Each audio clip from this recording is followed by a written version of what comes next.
Hello and welcome to the Cosmic Commentary podcast, where you love or hate football. We're here for you. Today we talked about the North London clubs. Yeah, the North London clubs. We had Arsenal, a bit of Tottenham, and they went through a few headlines as well. Yeah, hope you enjoy yourselves. Just the pre-season and what's going on there, and yeah. So without further ado, here's the episode. Enjoy.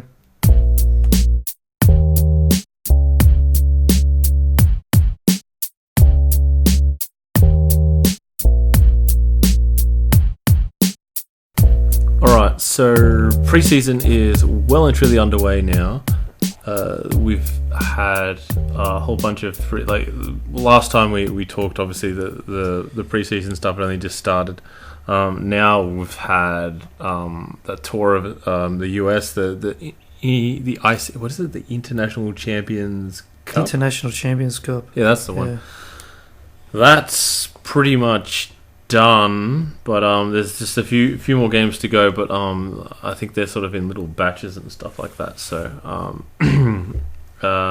we're not really interested in the results because it's pre-season. Yeah. It's more about the performances and see the clubs are all doing their things. But along the way, of course, a few stories popped up. We'll go while talking about pre-season. Liverpool, they played against Sevilla last week. It's hard to tell what day because depending on time zones, it's a different day. But that was compared more to a UFC game than a football match, which is not typical of a friendly. Did he break his leg? No, he didn't break his leg. No? But it was... I'm not sure what the damage was in the end, but... I forgot the defender's name, but he... Maybe he had a fight at home before the game or something. Yeah. There was just a bit of a hissy fit because Liverpool didn't stop the play after a very non-obvious foul was not given, and it wasn't even... So they played the whistle. Yeah, they played the whistle. And there was a hissy fit because of that, a player that had nothing to do with the foul just got kicked in the knee, in the side of the knee. And people take things too seriously, don't they? It's not even taking things seriously. It's going beyond serious. Like, it's not even. If guy, he was taking it seriously, he wouldn't even do that. So, but positive update after the disgraceful tackle. Yasser Larouci. He's a I don't really care if I say it wrong. French 18-year-old. Oh yeah, French.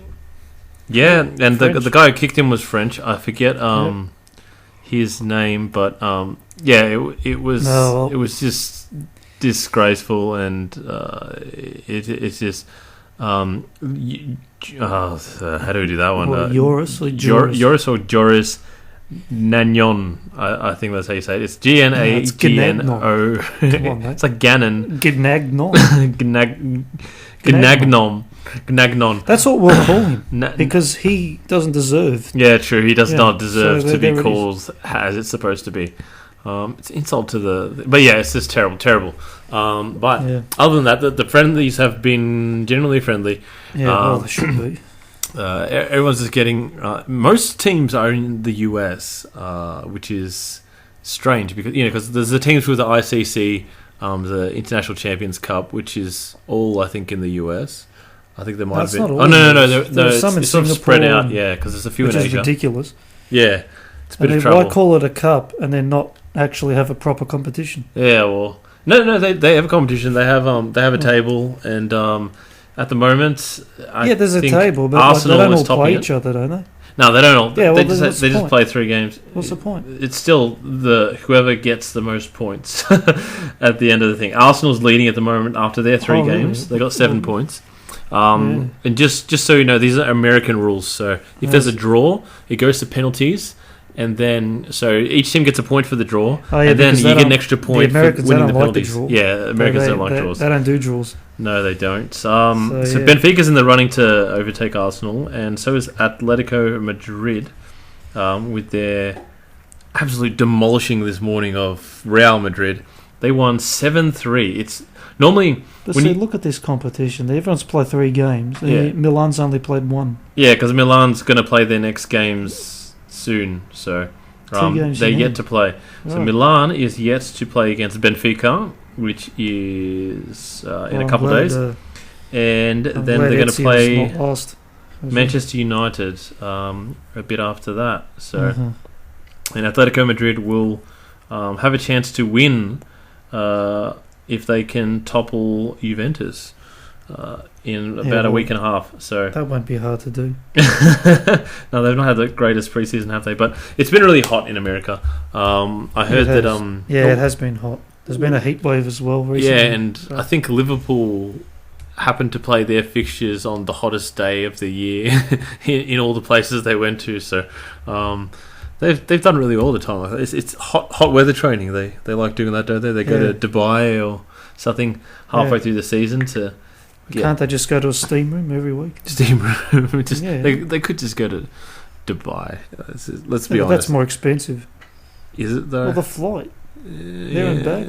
Yeah, but they need to And actually how play a often game, you know. But you have to go there often to really get the effects of feel the effects of Yeah, the you just training. stay there for a couple of weeks. The flights, you know, just a quick thing. And plus, they're already in Europe, so they're not far away. So either way, it is basically like playing in a steam room over there.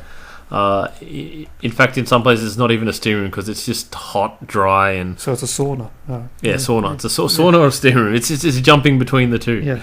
So the pre-seasons are going. The Griezmann saga has continued. So Atletico Madrid demanding the rest of someone else nutmegging the training. He said on his first day, I think he got nutmegged twice, and he said, it wasn't a good start, but I've started to get into my stride now. Well, that's how you want to start. You want to start low and then build. Yeah, exactly. Because I think it's like a hazing thing too. Like they just get nutmegged as when they come to Barcelona, just because. Yeah, it's an induction. They're not even worried about winning the drill or whatever the hell the mini game is that they're playing. They're just nutmegging them, just to embarrass them, put them in their place. But with all reports, Atletico want Griezmann's playing status to be revoked. So that is something pretty extreme. Apparently, La Liga have the option to do it, and they've officially said that Atletico have asked for it to be revoked. So it's not like this is just going in the works somewhere. The statement said something along the lines of, they've asked us to do this, and we could do it, and we'll have a look at our options. You know? Coles, what do you think? But Atletico's beef is more with Barcelona. Oh yeah, of course. Atletico, than Griezmann himself. Yeah, well, they want essentially they want to almost extort Barcelona in the sense that you can't use this player until we get our money. That's sort of that's their end game. Well, do you believe that Barcelona did the wrong thing by they essentially tapped him up, didn't they? No, they broke the rules, and they did should. break the rules. No, they should get. I am very happy that Atletico are sticking up for themselves. And I guess the integrity of the league. Sticking it up Real Madrid as well. They did attacking both the big today. guns. There's only one team in Madrid. There's only one team in Madrid. We all know it's Atletico. Yeah. But no, they really stitched them up. They were 5-0 up at half time. Within 7 minutes of the restart, they were 6-0 up. Eventually, Real Madrid scored a consolation goal. Real don't care. Real Madrid. Real don't care. That's still embarrassing against the greatest. Even if it's a friendly, they'll enjoy it. The fans will enjoy it. I'm actually really interested in the what's going to happen afterwards, because it's a bit fresh, because it's even though it's a friendly, what's his name, Conte. When they lost to Juve on penalties. They lost on penalties. And afterwards, he said, it's pre-season, blah, blah, blah, but we're still unhappy to lose, even if it's on penalties, even though it's a meaningless competition, essentially. All the Italian teams have done terribly. I reckon deep down, Conte was very happy they lost on penalties. Oh, well, he wanted to win on penalties. Yeah, deep down. He can't say it. But he's a Juve through and through. Yeah. Okay. Very secretly. I was a bit slow on that. He's got a soft spot still there. Well, that's going to be interesting development too. You can't just emotionally switch from, Well, he did have Chelsea in between, so... Well, that's Chelsea. That's enough to This is Inter we're talking about, Yeah, it's all blue in the end. But maybe maybe that's what's happened. He's just gone Juve, Chelsea, and then he's sort of merged them together, and he's got instead of the white and black, he's got the blue and the black now. Yeah. Just trying to get into the mind of a madman, really. He's great intensity, that guy. There was a great article... Well, they nicknamed him the Godfather. Well, that's a fitting nickname. Yeah. That's what they nicknamed him, the Godfather. Is this at Inter, though, or at Juve? No, this was when he was at the Italian national team. Oh, there you go. Wait, was the Italian national team was in between that too, wasn't it? Was in between. It was Juve, Chelsea. then the national team, then Chelsea. Then Chelsea. So there's a bit of a gap. So he might have lost his mind a little bit there. Yeah. But... Yeah, the Italian league will be interesting because they've got those two, obviously. Well, and I've very little expectations of AC Milan. I don't think the top will change much. No, to be fair, but it's not about who will win the league. It's about how the dynamics will go there, and will Inter be next in line now? Will Napoli hold on to second spot? Because we're not really looking at first spot, are we? Well, that's true.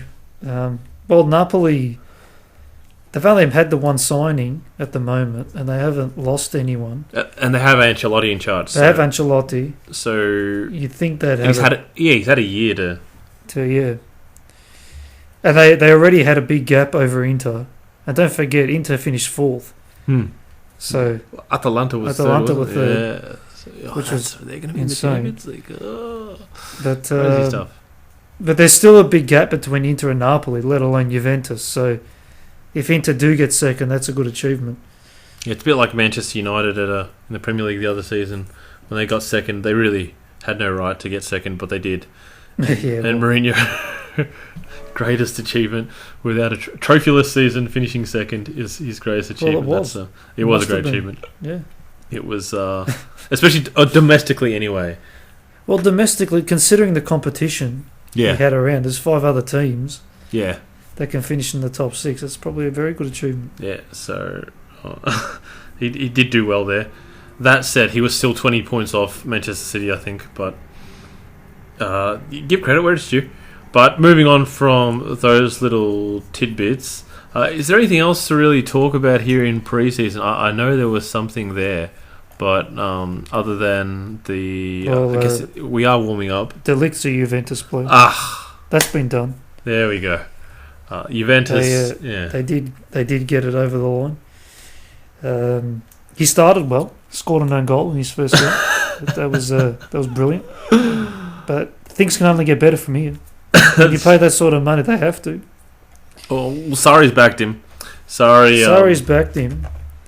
Of course he has to, doesn't he? He can't say, we made a mistake signing him. Don't you find that Sarri is really just straight? He comes out with what he's saying. No, he's blunt. Yeah, he's blunt. He's very blunt. Yeah, I like him. So if he actually, I respect blunt people. Yeah, if he actually felt that De Ligt was, he would say no. He'd just say, look, he'd say it. He doesn't care. Sometimes these transfers work out, sometimes they don't. Even though it's pre-season. Yeah, he doesn't care. But he's smarter than that. When you smoke that many cigarettes a day, you don't give a shit what's going on. Mate. Who knows what's in those cigarettes? But that's true. That game actually it summed up both Conte and Sarri really well. Here we go. So Sarri said, Ronaldo had the usual excellent performance. We can improve a great deal in our attacking moves, and that would make it easier for him. He's just saying, look, straight out, we can. Our attacks can be better. You got to get your best player, in the game. But De Ligt is the best player now. Well, everyone's trying to talk. I think it's a bit early. That's a big call. Yeah, no, it's a very big call. It's a load of. They're really trying to push this in their Twitter feed. They're trying to get it trending. Turn the light on. Turn the Ligt on. Yeah, they're trying to get it trending. And I don't know if it is trending. I think people are doing it. You might as well make him the captain. Yeah, well, he was a captain at Ajax. And Yeah, what's well- the difference between Ajax and And Juventus. Juventus? It's Yeah, not much. Well, Ajax won. Well, Ajax does last have more season, titles. so- So Yeah, there's- they do have there's more one titles. thing. Yeah. more European and domestic titles, I think. Then Juventus. Yeah. Yeah. So technically, they're. Technically, yeah, he's coming. So from he's a bigger- got to step down. He stepped down. He stepped down for us, and I'm very happy about it. But yeah, it's proven that Juve is a place to go for the young. So I think that was a big message being sent. But Sarri continues on with we can improve, particularly on pressing high to win the ball back. On defending, we must focus on defending by going forward, not allowing them to get behind us. It is normal that it takes a while to change that mentality. I made a mistake this morning as I got them to have a 45-minute training session, but we felt it in this heat. Like, not many managers will just say, all right, I stuffed up. Like, they won't even say they stuffed up during the season, the last season, let alone on the day that he's having the interview. He's so blunt. The thing is, yeah, I admire him that he admits that when he makes a mistake. But who in their right mind would make on the day of the sorry, gonna get my tongues right here.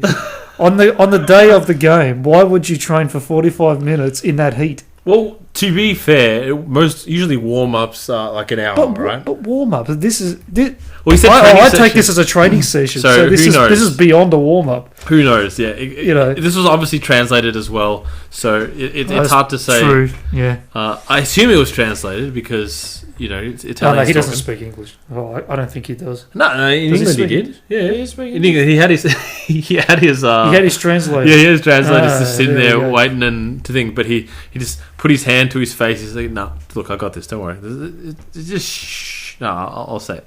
It's okay." Was he smoking in the press conference? No. They didn't let him. And that's why he was so stressed. It would be so funny if they He was let getting him. very angry. How funny would that be if they let him? Just smoking. Well, now he might because he's back in Italy. He's a good player. He played well today. How good would that be? Is Just that after right? every statement, you're just a boss. I made a mistake this morning. I got the players to smoke a pack of cigarettes before the game, and it probably wasn't the best idea before. Well, it was a secondary smoke. Before a Champions League semi-final. But I thought it'd calm him down. It works for me. But now Conte, Yeah, I think we were improvement since the game against Manchester United. The important thing is that the intensity gets into the minds of the players. We need to play intense football and go to press the opposition. it's all intense. I have to consider myself very happy with the result because I have a group of players Who are working very hard. Yeah. Having said that, we lost on penalties and we must always be irritated by defeat, even if it's in a shootout for a friendly. Now that's just like non-stop. That's Conte. That's intense, just, work hard. There's no no accepting of defeat, no matter what match it is. And I'm starting to see glimpses of an identity in our way of taking to the field. By identity, we must he means continue. my identity. Well, he is the identity. We must continue along this path. Head down, work hard. There is much to do. It's just the guy is just. There's no end. It's classic. It's classic Conte. Classic workhorse Conte and classic blonde. I would love to watch the Italian league, and we're going to have to consider investing in Kaio Sports, which is the televisor of the Serie A. Well, there's entertainment there with those two. I just want the Sarri press conference. and Conte. You know? Yeah, and Ancelotti's there as well. There should be a camera on the manager for the whole game. Just like a little window there, where, like in the it's just a little part of the screen. You don't need that part of the screen, and it's just got the expressions of the manager, and you see Conte just fully animated. Sarri just like occasionally just having a dart, and just occasionally having him just what the hell was that, and then just going back to being Sarri, and then in the press conference, calm as you like, just we could have done better, probably made a mistake setting the guys out for a 2-hour sprint before starting the game, just well, you can make a mistake, just don't repeat your mistake. Yes, that's the thing. The key. I think that's the key to why Sarri's gotten Yeah. so much better so quickly, because he's He can recognise when he makes a mistake and then doesn't do it again. And that's the key. Which is a shame for Chelsea because they just missed out they just lost the whole season basically. Well, look, they had a good year under him. They did, but I'm saying they lost the whole season because he spent all that time building them up. They would have been better this season, but it's gone now, So they have to rebuild again. But we already talked about Chelsea 2 weeks ago. We're going to move down the table. Are we? Yes, because we are, everyone else is below Chelsea. Liverpool, no. Well, not everyone else, but... Sorry, other than the top two, but they're way ahead. Arsenal and Tottenham, North London. So we're going north of Chelsea, but south on the table. We're going to start with Arsenal because they are further down the table. Arsenal... But not as far north as Tottenham. Yeah. What's the geography? No, I think Tottenham are further north. Oh, there you go. I think. There you go. I could be wrong. So everything's in somehow synced up. But Tottenham, no, Arsenal. Yeah, so Arsenal. We're starting with Arsenal. Start with the red. Unai Emery, second season at Arsenal. Yep. So his first season, he managed to push Arsenal into fifth. Well, it was always going to be a season of sort of transition to implement his ideas and things like that. But I think they had a good season.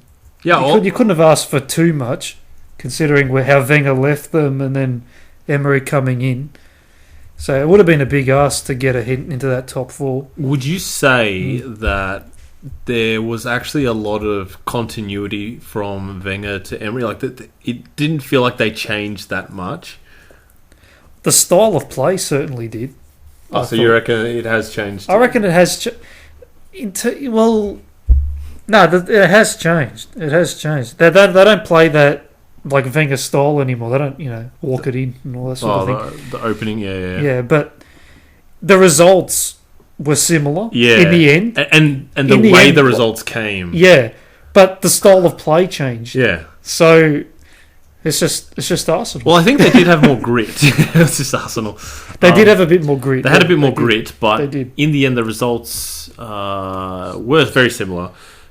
But they did finish fifth, but it wasn't like a distant fifth. It was up until the last day. They could have still been third, even. I think. I'm not sure if they could be third, it improved. There is an improvement there. So even though the position on the table wasn't improved, and essentially the results weren't really improved. They did make the Europa League final.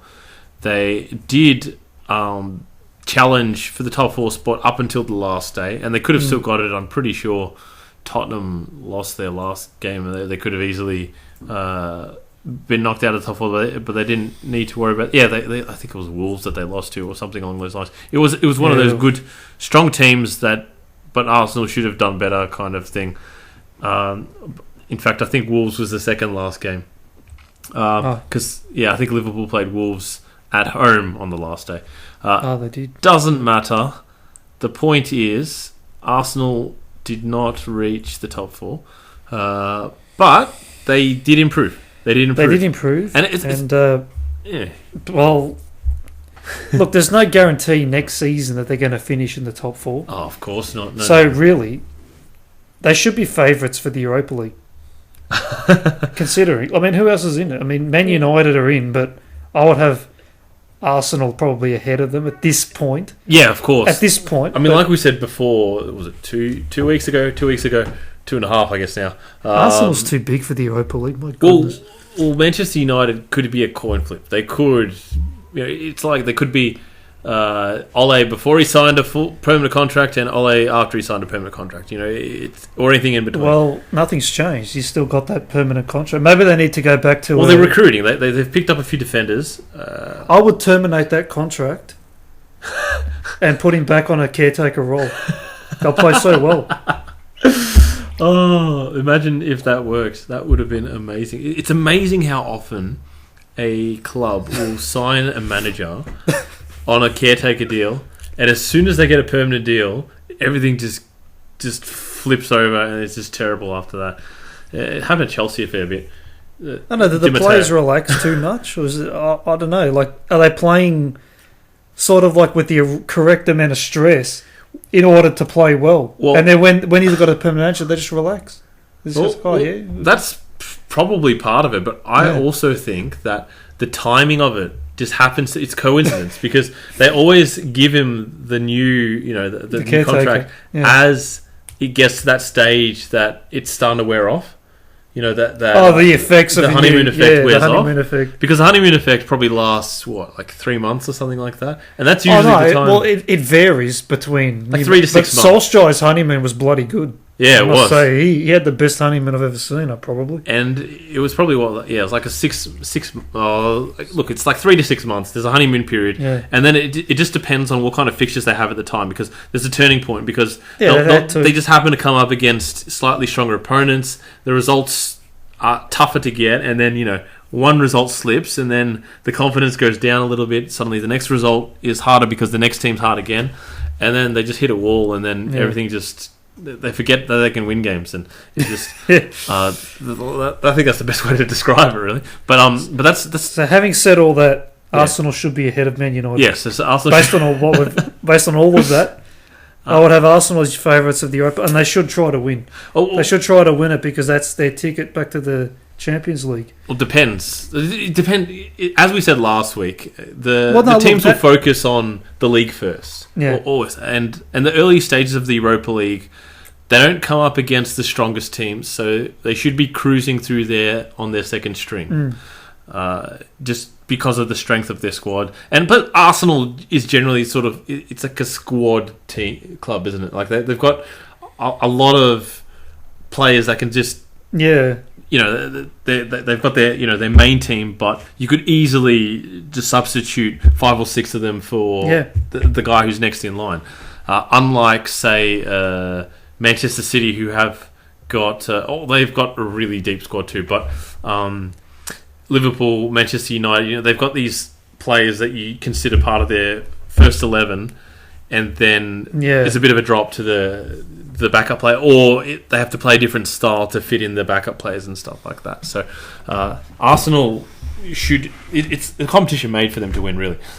They should be trying, but they could finish fourth as well. Yeah, exactly. So but there's no guarantee of it because the focus will obviously be on the league.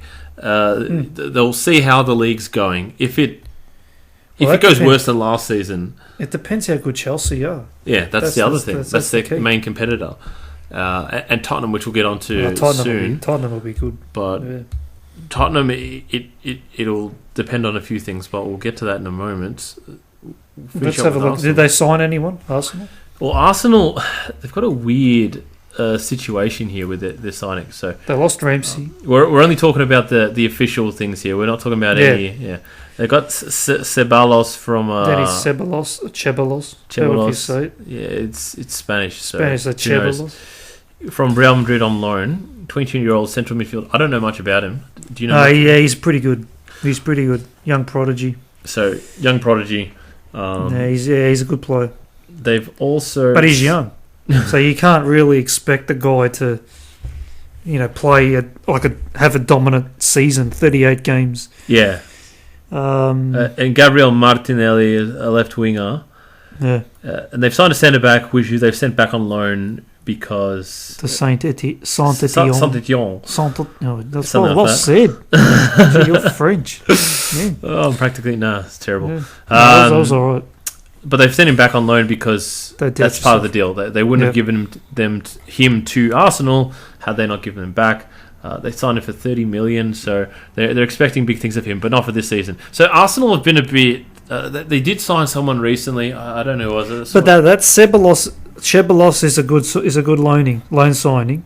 But they lost Ramsey, so they did lose Ramsey. They needed. Although, how many games did Ramsey play last season? Not many. Yeah. No, did they really lose him? That's the thing about a lot of Arsenal players, and they've got a few players out of contract as well. Danny Welbeck and Lichtsteiner. Although Lichtsteiner is really probably not going to near the end of his career, so he's not that. But Danny Welbeck, that's interesting. Yeah, I would have thought that they, but he's without a club injuries as well. He has been injured because how often is he there? So it's a few players that they probably won't miss that much more. So Emery's got his sights set, obviously, on other things, but it's tough for him to sign the real top tier players because of their Champions League situation. Yeah, that's huge. That's huge. And players want to play in the Champions League. It's just how it is. It's not about glory seeking either. It's just, does this club have the capacity to play at the highest level? Because that's what they want to do. Yeah. And at this stage, Arsenal can't promise that. They need at least one season before they get back into the Champions League, and they'll have 2 bites at the cherry. So they'll have the league and they'll have the Europa League to fight for. So that'll be their main focus this season. And really, to be honest, it's not as simple as, we'll do well here or we'll do win the Europa League.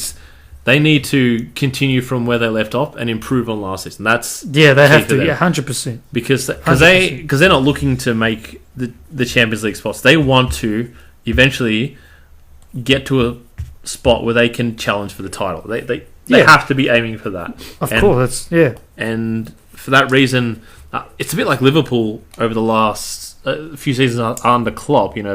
In his first half season, he scrambled them back up to 6th or 7th or something like that. Then next season, they made the top 4. The season after that, they made the top 4 again. And then last season, they obviously challenged all the way to the end. But they also, the previous season, they made the Champions League final.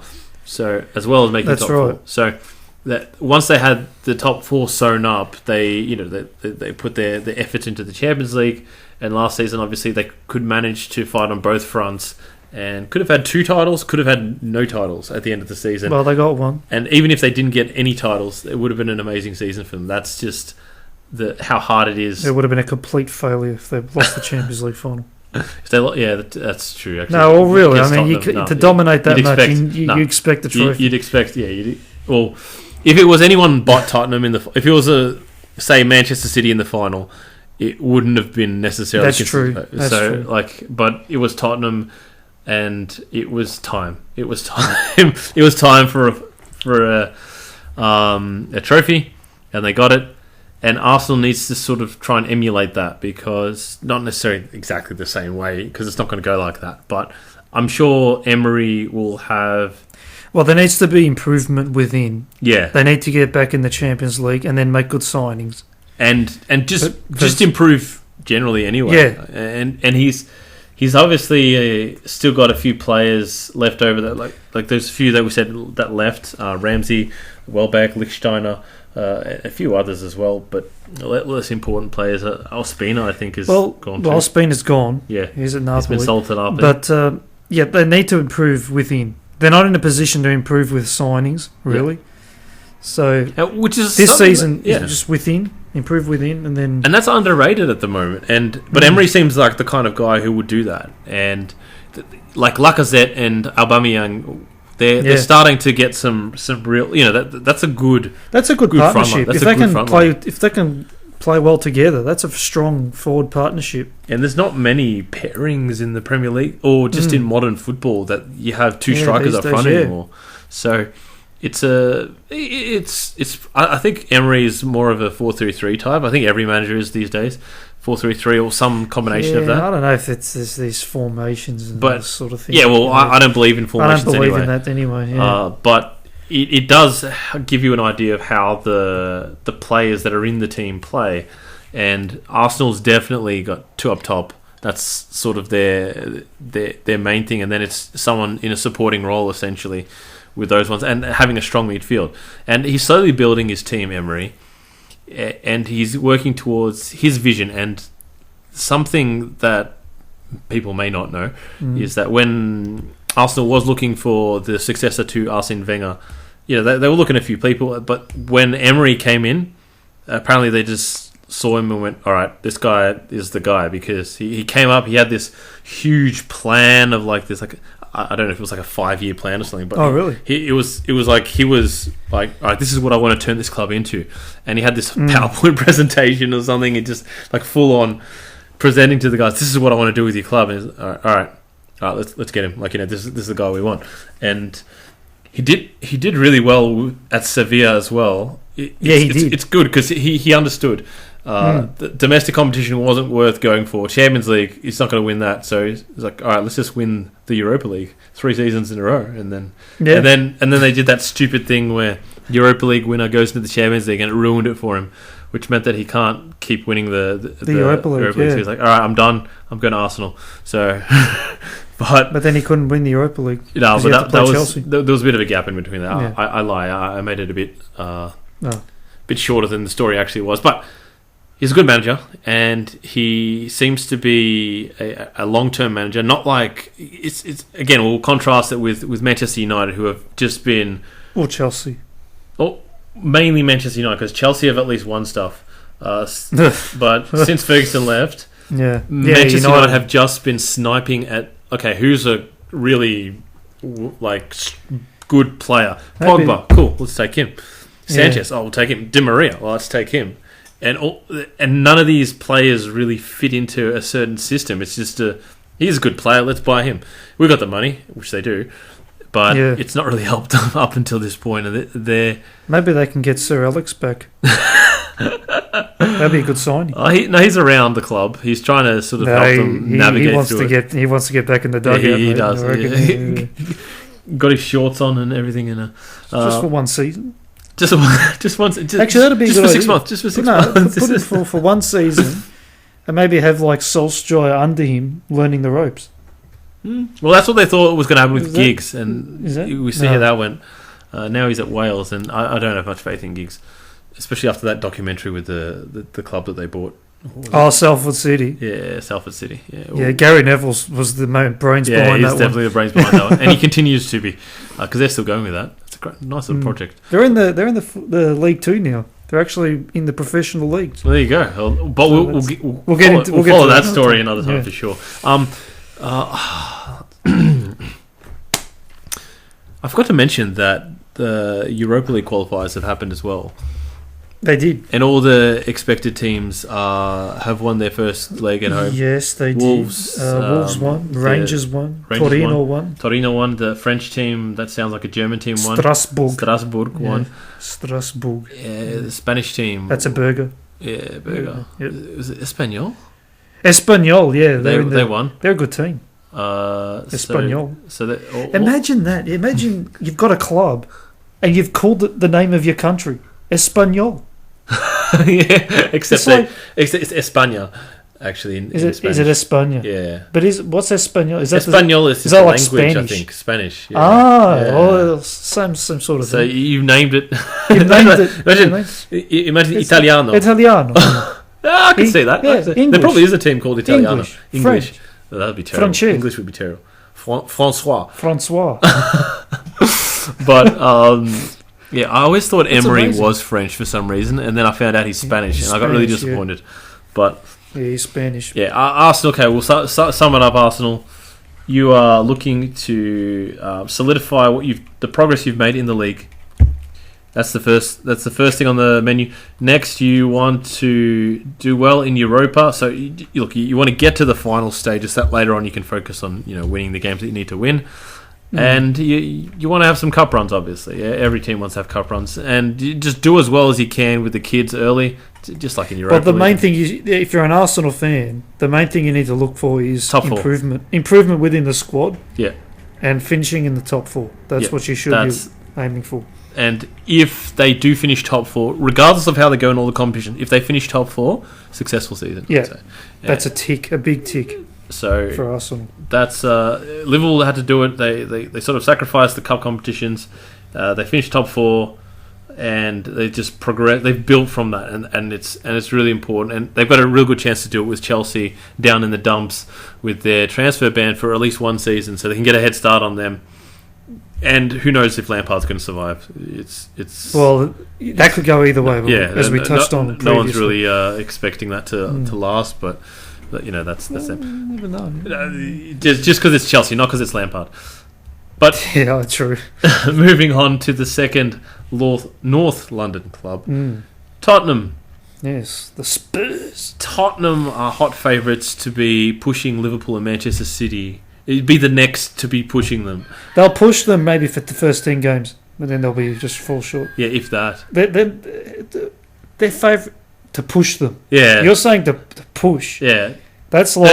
No. To push to be next in line. Yeah. So they're pretty far off. Yeah, still. because the push and it'll be like 1 point difference by the end of the season. It really comes down to where their focuses are, doesn't it? Because Tottenham. Yeah, I mean, Tottenham would have finished third last season had they not made the Champions League final. Yeah, because it just like they knew they were going to make top 4, and that was enough.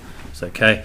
Tottenham this season has signed the big. Well, this is the thing. Tottenham have not signed anyone for a long time. Well, they just finished their stadium. Yeah, so they just finished their stadium. So it's a bit like Arsenal. So they're like Arsenal, 5-6 years ago? Yeah. Except they don't have Arsene Wenger. They've got Pochettino. And so Pochettino's a good manager. But Pochettino keeps talking about how he doesn't have control over the signings. He's like, they could be asking Bale for a contract. I don't know what's going on. Bale's gone to China now, apparently. That's the rumour. Well, he played in the drubbing this morning, so yeah. So he's still at Real Madrid. Apparently, he had another falling out with Zidane, and Zidane's just pretty much said in a press conference like, "I hope he leaves." That's actually something. But it would be interesting if Bale went back to Tottenham, but no, they can't afford him, and he won't take a pay cut. It's big. He doesn't want to take a pay cut. It's just why So on one hand, why should he?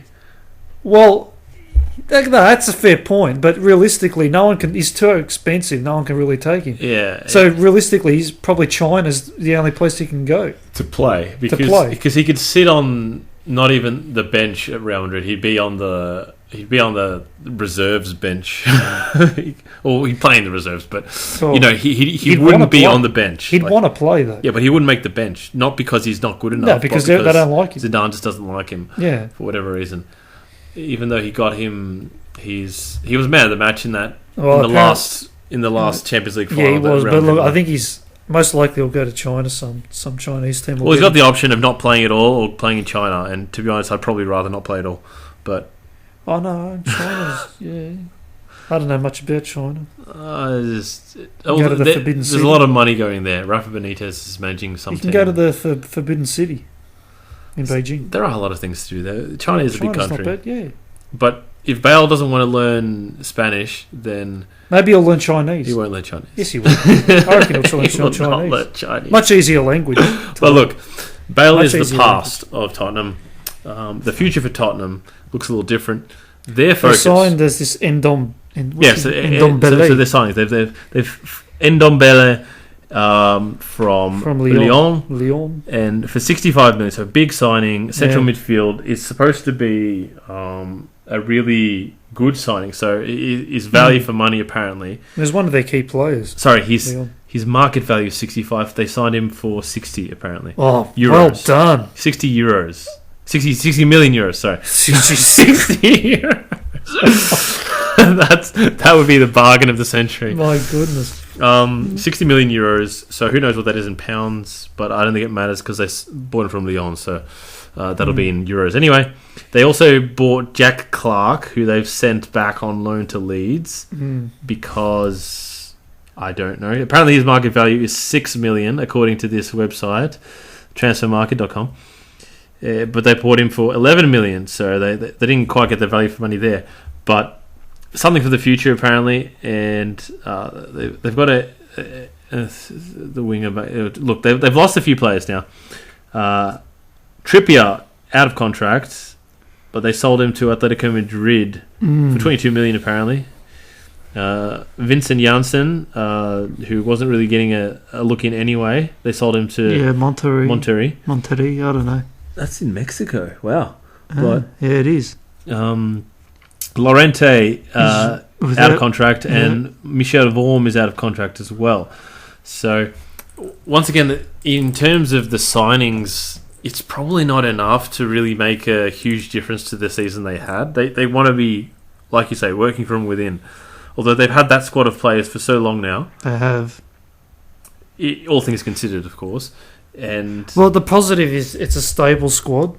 Yeah, and Eriksen seems to be sticking around, so that was a big worry before, and I don't know if that still is a worry. But this guy, this Ndombele, if he can play well, that's an improvement. Yeah, essentially, it is an improvement once he gets. I'm not expecting them to drop it from third spot. I'm not expecting them to improve either, though. I reckon they'll improve, but they won't finish second. No way. No, but I reckon they'll probably get a little bit better. Look, but they won't. Not enough to. All to it takes for Liverpool to Man drop City. from second or give someone a shot is to have like a serious injury to one of their front three, and that could seriously curtail their. Well, injuries aside, because we can't predict that. Yeah, but what I'm saying is that it doesn't need 6 injuries. It could 1 or 2 would be enough to derail this Tottenham, season. You're talking about? No, or Liverpool, and give Tottenham the next in line a chance to get in. But Tottenham will be more busy fending off, I think, the likes of Arsenal, definitely Arsenal, the likes of Chelsea if they do okay, and of course Manchester United if they happen to. Get into gear. So all things considered, Tottenham fans, you should just be happy with another third place. Yeah, look, that would be a tick. To catch Liverpool and City, you're going to have to do a lot more than this. So. Yeah, to make that step up is going to be difficult for them. But like I said, it'll probably depend more on Liverpool stuffing up. Because Manchester City, even if they lose, I just can't see them. I can't see them dropping off. Yeah, or not, getting worse. But they're in the Champions League who? As well. Tottenham. They are. So, in more bad news for Tottenham, I do not expect them to go anywhere near the final this season. It's going to be tough. It's going to be tough just because I think teams will be looking for him now. Well, yeah, true. And when teams are looking for you, it's always harder, and it just edges it, and the morale, Well, if they make an early exit from the Champions League, then they'll definitely. Well, they hardly made it through the group stages last season, so I can't imagine it to be any easier this season if they. Although the coefficient will be better, I still don't think it's quite up there enough to really give them a boost, and they could be put into a dangerous group again. So, they could be. It'll depend on that. It depends on a lot of things. So we're not really deep enough into the season to know how they're going to go there, but it's definitely something that I wouldn't be looking too forward for. I wouldn't be looking too forward to as a Tottenham fan. But look, Tottenham just need to win a trophy. They just need to win anything. It's very hard though. They haven't won since 2009, where they won. They need a cup run, surely. Yeah, they can do something in the cups. Yeah, but to actually win the Premier League or the Champions League, that's probably. They had a great chance a few seasons back, but they bottled it. And there's no other way of putting it. They bottled it. They were the better team, and they just lost it. I think it was Conte's Chelsea or something like that. Which is they were better than Chelsea that year. Yeah, and they just they were coughing it up, man. They need to stop coughing up important games. That's their main thing. And they came second to Leicester. Well. No, they didn't come second to Leicester. They came third to Leicester. Yeah, they should have come second. Yeah, well, they were the second. They should have. Yeah, they were second in that season. They should have come second. They absolutely corrected. Yeah, they just completely derailed at the end of the season. Arsenal were nowhere to be seen, and then they just beat them to second. But Arsenal was nowhere near Leicester for most of that season. It's hard to look at this Tottenham season with too much optimism, because you just be a really hard season as a Tottenham fan, because normally you want something to look forward to, and they've gone so well with what they have. But the thing is, you can't lose hope. If you're looking at it, if you're a Tottenham fan, and you're looking at City and Liverpool, you can't expect your team to pass them. No, right? The best you can hope for is to hold your third spot. Well, all right. Much like Arsenal, you can't get angry if they don't finish second or first. No, right. Of course not. If you are getting angry at that is just ridiculous. Okay, I do believe. I agree. They should win a trophy. They should probably get a cup run. Yeah, but look, so that's what you can hope for. But don't hope for a second. Tell me if you agree with this. Okay. I've solved the problem for a Tottenham fan. Have you really? Okay, this is what you should really be looking for this season. Yeah, well, this is the best period in their history, probably. So this is the first season after the stadium has been built. It is. Funds are expected to come Tottenham's way. They have spent on here, Ndembele. Yeah. I don't know how to pronounce that, but that's what I'm going with. The Frenchman. Yep. And they will be looking to see a way forward from here and see a clear path so that other players look at Tottenham and go, all right, they're ready to take the next step up. Okay, they need to start building the staircase that gets them to Liverpool and Manchester City. And this is probably the first step. I agree with that, because if players can start thinking, United have come for me, Arsenal have come for me, Tottenham have asked me to sign, I'm going to choose Tottenham over them two. If they can start getting consistently players choosing Tottenham over them, or even Chelsea, that's a huge victory. Because they've now gone from a club that's sort of seen as, behind them, to now actually, no, Tottenham's a better option. Yeah, well, and also you got to think about this is something that people don't consider very often, the geographical aspect. So Tottenham are from London. Yeah. As are Arsenal, as are Chelsea. Manchester United, I actually had a conversation with a Manchester United fan the other day. Did you really? Was saying how players, they have to consider where they're going to live. They're going to come from a sunny Spain, like a nice place, or maybe somewhere from Italy or wherever it might be, France, and go to dingy Manchester or dingy Liverpool. Like those. Northern England isn't the prettiest place to live. A place in London is a lot more appealing in general for and Liverpool lost out on players a lot. That's a good point. Tottenham have that point in their on their side. That's a very good point. But they've got to deal with Arsenal and Chelsea as well, right? But at this stage, they're ahead of Arsenal and Chelsea, and they have Chelsea. It's sort of you don't know. Look, yeah, they're ahead of them, but in terms of wages, but they can't. But that's what I'm saying. They got to now press on from here and utilize this advantage. They've got to increase their wage bill. Tottenham, their wage budget. Well, now they'll be able to. They've got to compete with this new stadium. You think so, but theoretically they should be able. They should be able to start competing with Arsenal and Chelsea's wage budget. But that's the thing as well. But they need to be a genuine target for these players, and that's what they're going to be having to do now. So it's much less about the specifics of the results and everything this season. If Tottenham stay in the top four, that's got to be a target for them. They stay in the top four. Oh no, I would expect the third place finish as a Tottenham fan. And no doubt. No, but I mean, third place and fourth place don't really matter. No, it doesn't matter. If they win 3 cups and finish 4th, they're fine. If they win 3 cups and finish 5th, that's if they win the Champions League. You're right. You're right. I'm thinking but you're right. Without anything, top 4. Yeah. Without anything, you got to be third, right? Yeah. If there was nothing but the league, you'd expect third. But more importantly, they need to show that they are getting closer, and that they are starting to essentially that next season they will be better. That next season they will start, and part of it is with this signing. They've got one signing. They've probably got some other stuff in the works. It's hard to say. They're a bit disjointed. We don't dabble in rumours and all this thing. Yeah. Once it's done, then we talk about it. But if they can show a way forward, that's what players will be looking for.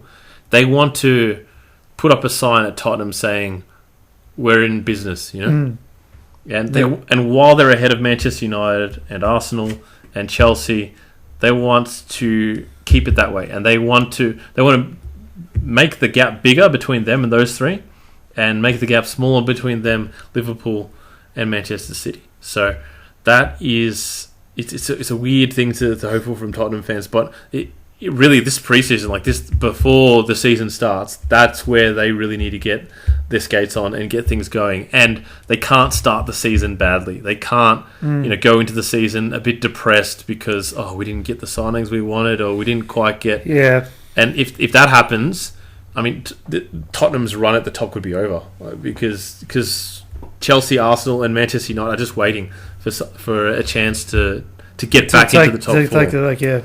So they've really got to be on their guard now and consolidate what they have. That's Tottenham's season, and that's a tough place to be, because they've got everything to lose and not that much to gain this season. So, but that's really what their focus is going to be. So, I think that's pretty much all there is to cover for those two. So, yeah. Well, once again, thanks for listening. Next week, it was a bit of a mess today, but next week we'll be talking about the Champions League qualifiers and going into that. Yeah, and just the Champions League teams. So from all the leagues, Atalanta will make an appearance there.